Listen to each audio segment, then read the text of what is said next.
Hey my friends, welcome to my new video. In this video I'm going to show you how you can add a skill on your LinkedIn profile. So I log in on my PC, just go on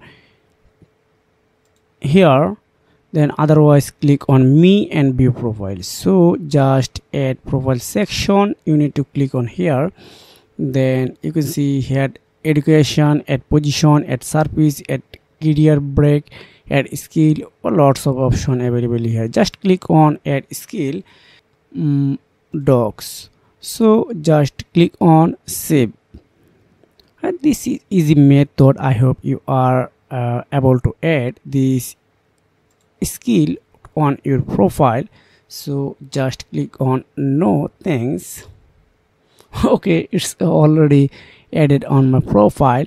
So if you have found this video helpful for you, make sure like and subscribe this channel. See you again. Take care. Goodbye.